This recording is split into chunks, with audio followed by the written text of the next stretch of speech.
Okay, this is example number 6.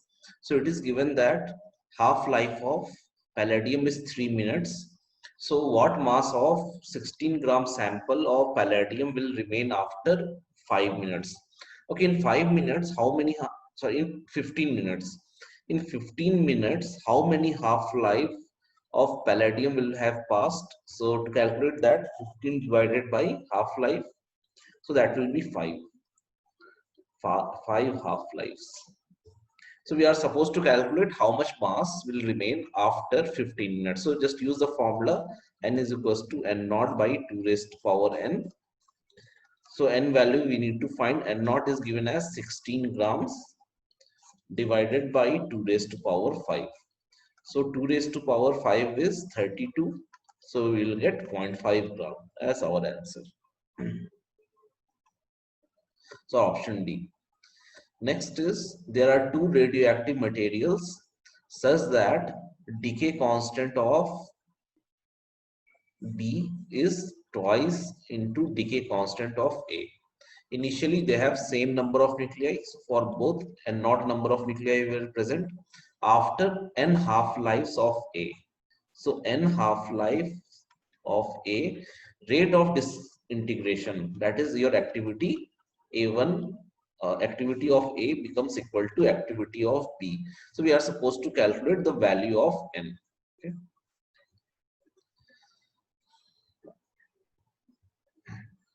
Okay. We know the number of nuclei present after time t is given by the formula and not by 2 raised to power n, where n is half-life. N is a number of half-life. So after n half-lives, number of nuclei of A present in sample will be n naught divided by 2 raised to power n. Okay.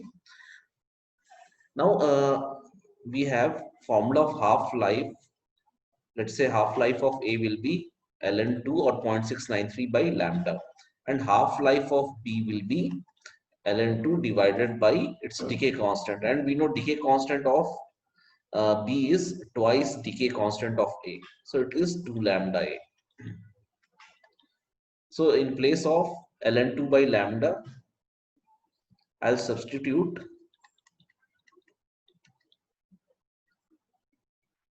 half-life of A, so you will get this relation.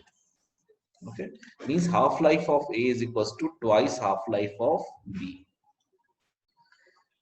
Okay, now it was given in question after n half-lives of A. Okay, so if there are n half-lives of A, half-lives of B will be n by 2. Is it so? No.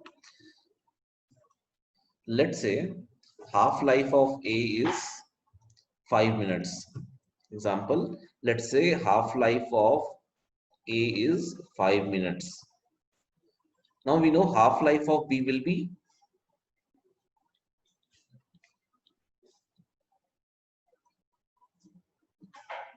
half-life of A divided by 2. So that will be 2.5 minutes. So if let's say some 5 half-lives of A have passed, means total time which have passed is 25 minutes. So for B also 25 minutes would have passed.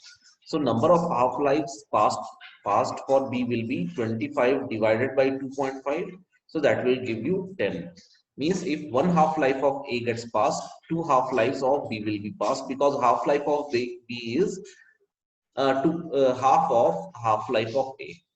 So if n half-life of A has passed, number of half-life of B which has passed will be n by, sorry, it will be 2n. Okay. So after that many half-lives, number of molecules present of B will be n naught divided by 2 raised to power 2n.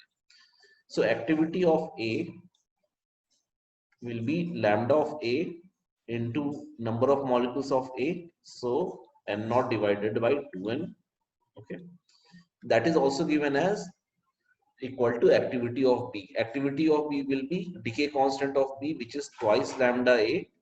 into number of nuclei of B. So n naught by 2 raised to power 2n. So n naught will get cancelled. So you will get 1 by 2 raised to power n is equals to 2 by 2 raised to power n.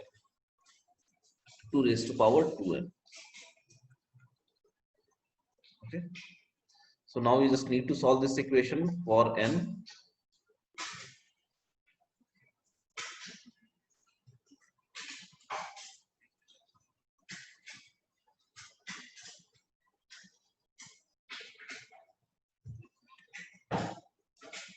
So that is 1 by 2 raised to power n is also equal to 2 raised to power 2n minus 1. So or you can equate the powers from here. N should be equal to 2n minus 1 or n will be equal to 1. So it will be our option A. Okay. Thank you.